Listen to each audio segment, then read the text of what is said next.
अध्यक्ष महोदय,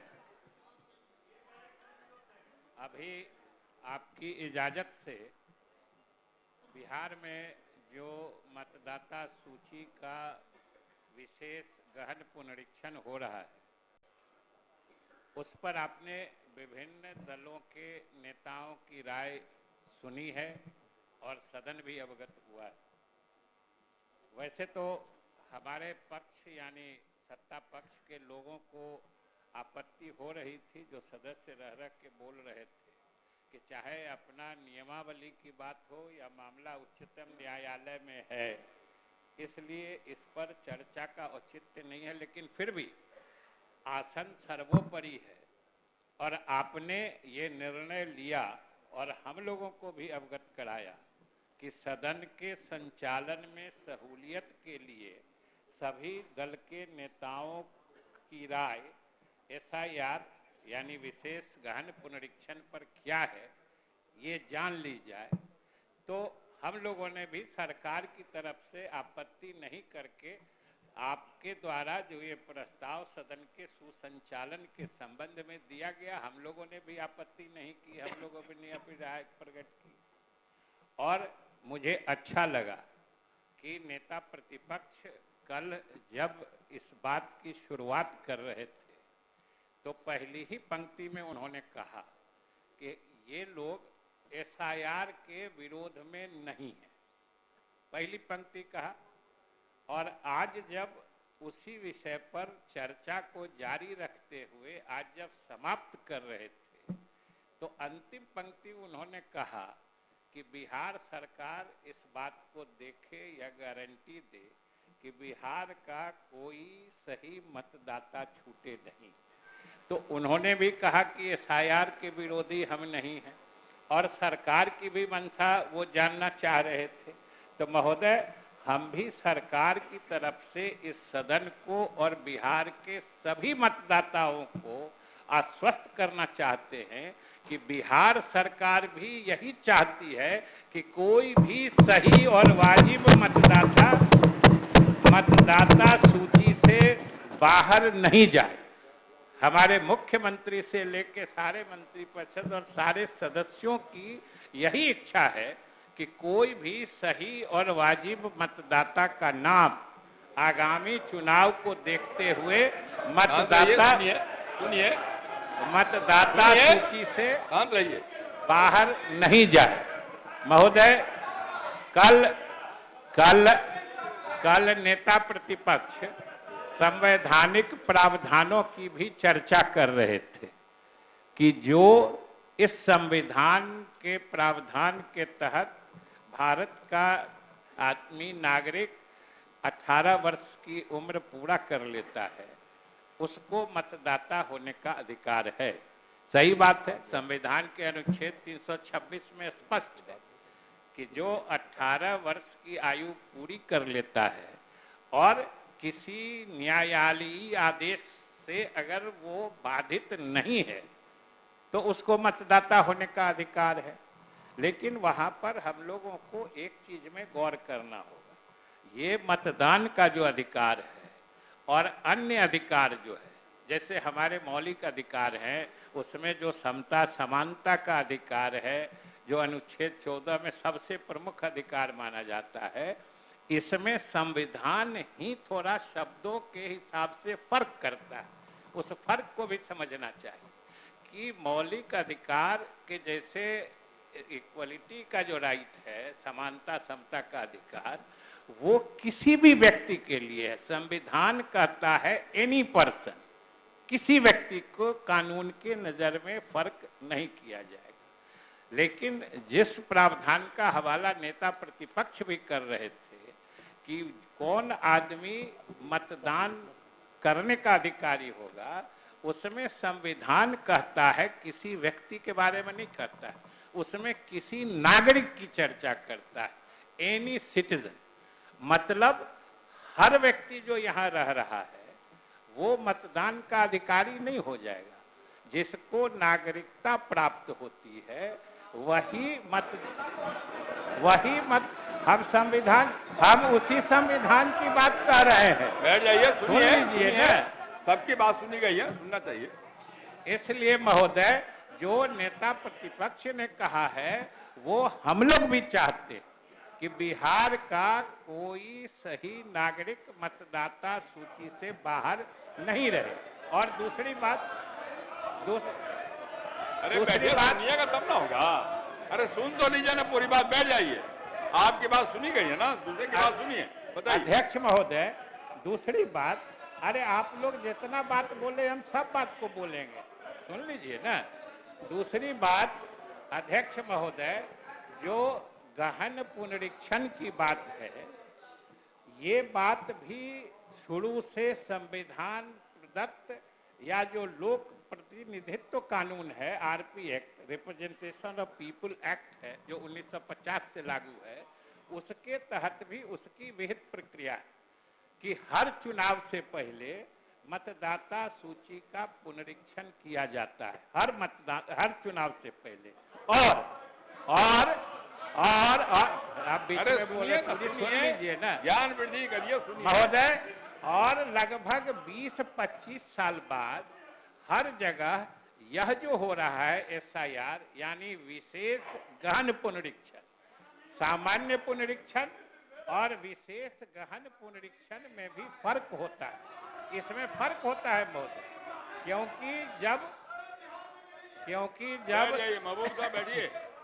क्योंकि जब सामान्य पुनरीक्षण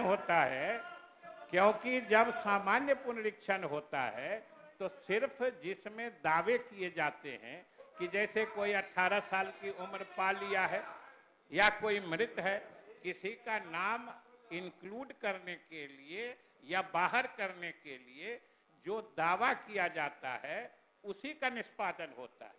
लेकिन जब 20-22 वर्षों बाद, जैसे नेता प्रतिपक्ष भी जिक्र कर रहे थे, जो पिछला 2003 में हुआ था, और उसके 22 साल बाद, तो उसमें दो चीज होती है कि उसमें हाउस टू हाउस सर्वे होता है, एक एक घर में जाके देखा जाता है जो उस घर में जो मतदाता हैं उनकी वो सही में है कि नहीं है। और महोदय नेता प्रतिपक्ष आज भी और हमारे नेतागण भी चर्चा कर रहे थे, देखिए, अरे हम वही कह रहे हैं, अरे बैठिए ना, आप बैठिए। आप महबूब जी, हम आपके इसी 1 महीने का बात कर रहे हैं। अरे 1 महीने का बात सुनिए ना अध्यक्ष महोदय, सबकी बात सुनी गई ना, अभी सुनिए ना अध्यक्ष महोदय। हम तो सिर्फ ये बताना चाहते हैं कि 2003 में भी जो मतदाता गहन पुनरीक्षण हुआ था, उसमें भी जैसे इस बार किया गया है, जो हाउस लिस्टिंग का 1 महीना ही समय दिया गया था। हम डेट बता सकते हैं कि 15 जुलाई 2003 से 14 अगस्त 2003 यही घर शुमारी की तिथि थी, सिर्फ 1 महीना ही दिया गया था। और आप अभी अपने सरकार की बात कर रहे थे, हम सभी लोगों ने मिलके जाति आधारित गणना कराई थी, हम सब लोगों ने कराई थी और आप सब लोगों ने तय किया था। लेकिन शायद आप भूल गए कि उसमें जो काम अभी इलेक्शन कमीशन ने 1 महीने में किया है, उसके लिए हम लोगों ने, और आप भी शामिल थे, कि सिर्फ 15 दिन में बिहार में हम लोगों ने घर शुमारी करा दी। ये हम ही लोगों ने कराया है महोदय, ये हम ही लोगों ने कराया है। हम डेट बता सकते हैं, 7 जनवरी 2023 से 21 जनवरी 2023 तक 15 दिन में हम लोग घर शुमारी यानी हाउस लिस्टिंग का काम, घर घर जाके सर्वे करने का काम महोदय सारे सदन ने मिलके 15 दिन में कराया था। और आज ये कमीशन ये कर रहा है। दूसरी बात, जो कमीशन अभी तक ने किया है वो तो बिल्कुल पारदर्शी तरीके से कर रहा है महोदय, और उसने जो बताया है आंकड़े, वो अब आप बताइए, कह रहे हैं कि अगर वो गड़बड़ किया है तो जितने मृत लोगों का नाम निकाला है 18 लाख, तो आपके हिसाब से क्या वो मृत लोगों का नाम रहने दिया जाए सूची में? आप ही बताइए, मृत लोगों का नाम सूची में रहने दिया जाए क्या? और जैसे बताया है कि कितने लोग यहाँ छोड़ के दूसरे जगह चले गए। अगर उनकी पहचान करता है तो आप क्या चाहते हैं कि कुछ लोग 2-3 जगह के मतदाता बने रहे? यह भी तो उचित नहीं है। तो इसलिए अगर ये काम वो कर, और महोदय अब तो 2 दिन की बात है, 26 जुलाई को वो तिथि हाउस लिस्टिंग का यानी फर्स्ट फेज जो है इलेक्शन कमीशन का वो खत्म हो रहा है। 1 अगस्त को ड्राफ्ट पब्लिकेशन होने जा रहा है। 1 अगस्त को जो सूची आएगी, और आपके हिसाब से महोदय 1 अगस्त से लेके 1 सितंबर तक 1 महीना का टाइम चुनाव आयोग दे रहा है। जो आपको जिस चीज पर आपत्ति है बता दीजिए कि उसमें कौन गलत है कौन सही है, आप बता दीजिए। और इलेक्शन कमीशन कह रहा है कि हम सारे राजनीतिक दलों की जो आपत्तियां आएंगी उनको बिल्कुल पारदर्शी तरीके से हम निष्पादित करेंगे। तो अब क्या आपत्ति है? आपको लगता है कोई छूट गया है तो उसका नाम दे दीजिए, वो आपको बता देगा जोड़ के जो हमने जोड़ दिया है। अगर कोई गलत है तो वो बता दीजिए, उसको कटवा देगा। तो इतना जब पारदर्शी तरीके से महोदय हो रहा है तो फिर अब बीच में तो रोकने का मतलब होगा जहां डुप्लीकेशन है, कोई दूसरी जगह चले गए, कोई मृत हैं तो सबको दे दीजिए। और महोदय और अध्यक्ष महोदय, एक विशेष बात ये है कि अभी तक न इलेक्शन कमीशन ने न सरकार ने किसी ने कोई इस तरह की मंशा नहीं बताई है, तब इसको किसी खास समुदाय के तहत घुमा देने का, किसी खास समुदाय को इसके लक्ष्य पे जबरदस्ती डाल देने का ये क्या उचित है? और अगर महोदय ये मृत जो 18 लाख निकले हैं इसमें तो हर जात धर्म के लोग हैं, तो कहाँ इसमें कोई फर्क हो रहा है? जो नियम के तहत आते हैं चाहे किसी जात धर्म के हैं उसी पर तो कार्रवाई हो रही है महोदय। इसलिए अभी समय है और आपको पता होना चाहिए कि लगभग 98% मतदाताओं का हिसाब हो चुका है।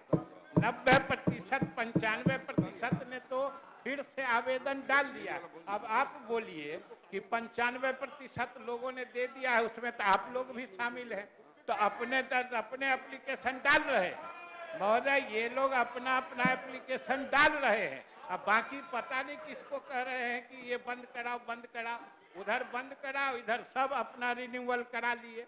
यही ये देखिए महोदय, सब लोगों ने अपना डाल दिया। इसलिए हम कहेंगे महोदय कि बहुत पारदर्शी तरीके से हो रहा है। और हम फिर सरकार की तरफ से कहते हैं कि आप अगर किसी वक्त ये बता देंगे कि बिहार के किसी वाजिब सही मतदाता का नाम बिना किसी कारण के मतदाता सूची से काटा गया है, बिल्कुल सरकार उसका संज्ञान लेगी, कमीशन से भी बात करेगी। लेकिन अगर कहीं डुप्लीकेशन है महोदय उसको जरूर देखना चाहिए। और सब लोग तो आप लोग अपना अपना करा ही लिए हैं, तो दूसरे का भी करवा दीजिए बात कर। और महोदय जो 5% लोग नहीं किए हैं उसकी भी सूची सारे दलों को उपलब्ध करा दी गई है। सारे आप प्रवासियों की सूची दे दीजिए ना, प्रवासी की सूची दे दीजिए, सरकार उसको देखेगी। आपको नहीं है महोदय तो ये 95% हो कैसे गया? कमीशन अभी तक सारी चीजों को देख रहा है। इसलिए महोदय अभी तक चुनाव आयोग की कोई कार्रवाई या कोई काम चुनाव आयोग ने ऐसा नहीं किया है जिससे उसकी मंशा पर सवाल उठाया जाए। इसलिए महोदय हम लोग तो यही चाहते हैं कि एक एक्सरसाइज अभ्यास हो रहा है, सारे लोग मिलकर सहयोग करिए, और कोई अगर गलत चीज है तो उसको सही करने में क्या दिक्कत है। और सरकार अगर सही कोई बात होगी तो निश्चित रूप से उसका संज्ञान लेके सरकार भी आवश्यक पहल करेगी। लेकिन बिना किसी कारण के, और अभी तो शकील साहब न जाने किस उत्तेजना में क्या क्या शेर पढ़ गए भाई। आप तो शेर इतना पढ़ दिए कि आसन से 2 पंक्ति आ गई। तो महोदय हमको भी 2 पंक्ति याद आ रही है।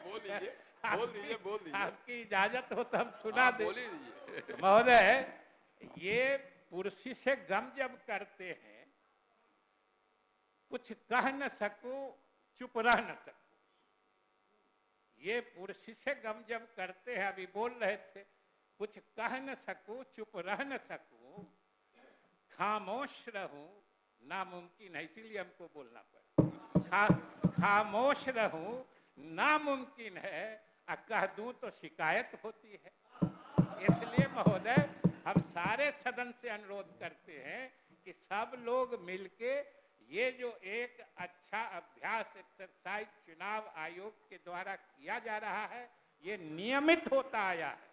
और समय भी हमने बता दिया, बराबर आप टाइम फ्रेम कह रहे थे, जो आपने 15 दिन में कराया है, वो इलेक्शन कमीशन 1 महीने में करा रहा है। इसलिए महोदय, सब लोगों को इसमें सहयोग करना चाहिए।